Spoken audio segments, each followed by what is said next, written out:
Belakangan ini kita sering mendengar pasar dihebohkan dengan berita kenaikan suku bunga.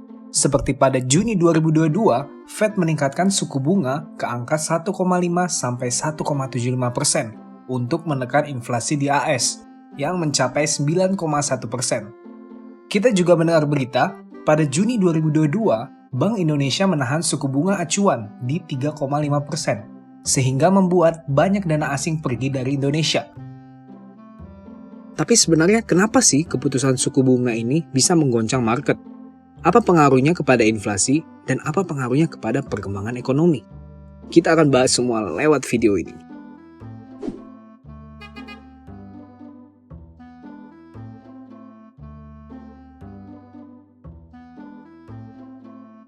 Pertama, kita akan membahas apa sebenarnya hal yang memicu perkembangan ekonomi suatu negara. Ada 4 hal yang mendorong tingkat perkembangan ekonomi suatu negara. Yang pertama adalah tingkat konsumsi rumah tangga dalam suatu negara. Yang kedua adalah besar investasi oleh perusahaan dan rumah tangga. Dan yang ketiga adalah government spending atau tingkat pengeluaran pemerintah. Dan yang terakhir adalah net export atau selisih antara besar ekspor dengan impor pada suatu negara. Sekarang kita akan fokus membicarakan 2 indikator, yaitu konsumsi dan investasi. Oke, sebelumnya mungkin kalian ada yang bertanya-tanya nih, loh, kok konsumsi rumah tangga naik, malah ekonomi semakin bagus? Bukannya itu pertanda masyarakatnya boros ya? Perlu kita ketahui, setiap ada yang mengeluarkan uang, artinya ada juga yang menerima uang. Jadi, setiap uang yang dikeluarkan untuk konsumsi rumah tangga, ada juga orang atau perusahaan yang menerima uang dari penjualan kebutuhan rumah tangga tersebut. Artinya, semakin meningkat konsumsi rumah tangga, semakin tinggi juga pendapatan perusahaan atau orang yang menjual kebutuhan rumah tangga tersebut. Yang artinya, tingkat ekonomi negara itu juga semakin meningkat. Sebagai contoh, pada suatu negara, konsumsi rata-rata pembelian mobil adalah 100 juta per orang. Tahun depan, konsumsi rata-rata pembelian mobil menjadi 150 juta per orang. Hal ini mengakibatkan berkembangnya pendapatan perusahaan yang menjual mobil. Hal ini juga menandakan kemampuan konsumsi masyarakat pada negara tersebut semakin tinggi, yang artinya taraf ekonomi negara tersebut juga semakin tinggi. Sama halnya juga dengan indikator kedua, yaitu investasi. Semakin tinggi investasi yang dilakukan perusahaan atau individu dalam suatu negara, menandakan kemampuan ekonomi perusahaan dan individu pada negara tersebut semakin tinggi juga. Yang artinya kemampuan ekonomi negara itu juga semakin tinggi. Dan ingat, setiap perusahaan atau individu yang melakukan investasi, katakanlah misalnya investasi membeli tanah, artinya ada juga perusahaan yang menerima uang dari menjual tanah tersebut. Oke, sekarang kita udah tahu nih jika tingkat konsumsi dan investasi menunjukkan tingkat perkembangan ekonomi suatu negara. Lalu apa sih hubungan tingkat konsumsi dan investasi ini dengan suku bunga? Mengapa suku bunga itu bisa mempengaruhi perkembangan ekonomi? Suku bunga yang ditentukan oleh Bank Indonesia akan mempengaruhi 2 hal. Yang pertama, suku bunga ketika kita meminjam uang dari bank atau biasa kita sebut suku bunga pinjaman. Dan yang kedua adalah suku bunga ketika kita menyimpan uang di bank, baik dalam bentuk tabungan ataupun deposito.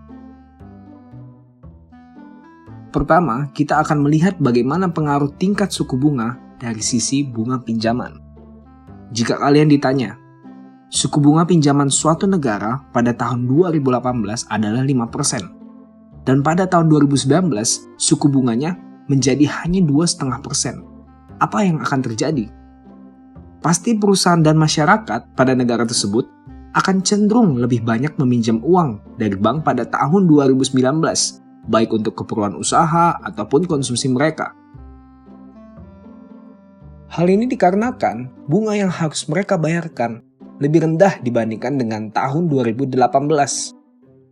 Jadi semakin rendahnya suku bunga akan memicu perusahaan dan masyarakat untuk lebih meminjam uang untuk konsumsi dan investasi mereka. Hal ini tentu saja akan mengakibatkan tingkat konsumsi dan investasi semakin tinggi pada negara tersebut. Dengan semakin tinggi konsumsi dan investasi, semakin tinggi juga perkembangan ekonomi pada negara tersebut. Itulah alasan pertama mengapa tingkat suku bunga dapat mempengaruhi perkembangan ekonomi suatu negara. Yang kedua, kita akan lihat pengaruh dari sisi suku bunga simpanan. Sekarang jika kalian ditanya lagi, tingkat suku bunga simpanan pada suatu negara, baik dalam bentuk tabungan atau deposito, pada tahun 2018 rata-rata adalah 4%. Dan pada tahun 2019 rata-rata adalah 2%. Apa yang akan terjadi?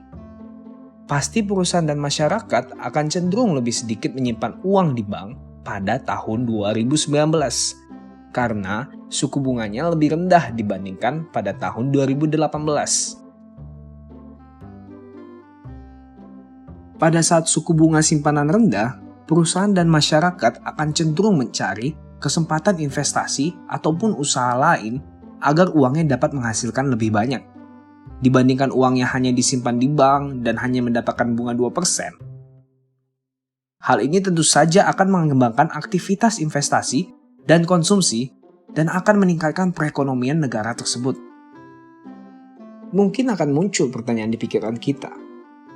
Kalau gitu, kenapa nggak kita buat aja suku bunga rendah terus, biar konsumsi dan investasi terus semakin naik? Jawabannya adalah karena kita harus memperhatikan juga tingkat inflasi.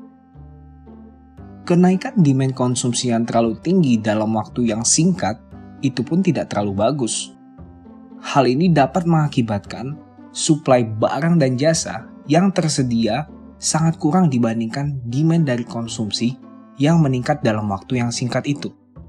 Kurangnya suplai barang dan jasa ini akan dapat mengakibatkan kenaikan harga dari barang dan jasa tersebut. Itulah yang kita sebut dengan inflasi. Kenaikan harga barang dan jasa yang terlalu tinggi malah akan membuat perusahaan dan masyarakat mengurangi konsumsi dan investasinya. Ya simpelnya saat harga barang-barang mahal, kita pasti cenderung mengurangi konsumsi kita.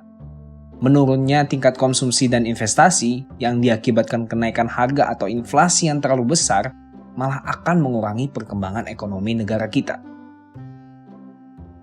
Pada tahun 2020, Amerika Serikat secara masif menurunkan suku bunga untuk meningkatkan aktivitas konsumsi dan investasi pada masyarakat.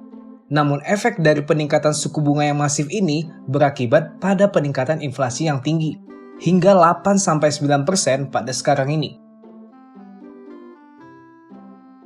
Akibatnya, banyak perusahaan dan masyarakat yang mulai panik. Peningkatan inflasi yang tinggi ini dikhawatirkan dapat menurunkan aktivitas konsumsi dan investasi pada tahun 2022, sehingga dapat menurunkan ekonomi Amerika Serikat. Itulah trikinya ekonomi. Setiap keputusan yang kita ambil tidak hanya mempengaruhi satu variabel. Oleh karena itu, kita harus melihatnya dari segala sisi. Kita tidak boleh menaikkan suku bunga terlalu tinggi, dan kita tidak boleh menurunkan suku bunga juga terlalu rendah. Tugas Bank Indonesia ataupun lembaga lain yang memiliki kuasa moneter adalah menentukan nilai suku bunga yang paling efektif, yang dapat meningkatkan perkembangan ekonomi dan juga menjaga tingkat inflasi dengan baik. Sekarang dalam kondisi banyak negara yang mengalami inflasi yang tinggi, Indonesia masih mempertahankan suku bunganya pada tingkat yang rendah. Keputusan ini diambil Bank Indonesia karena merasa tingkat inflasi Indonesia masih aman dan masih ingin fokus untuk meningkatkan konsumsi dan investasi dengan suku bunga yang rendah. Nah, kalau menurut kalian gimana nih? Apakah tindakan dari Bank Indonesia ini tepat? Apakah Indonesia masih harus tetap mempertahankan suku bunganya atau tidak? Coba tulis pendapat kalian di kolom komentar ya. Sekian video kita kali ini. Like, subscribe, dan on-kan notifikasi kalian untuk mendapatkan lebih banyak video tentang investasi dan bisnis.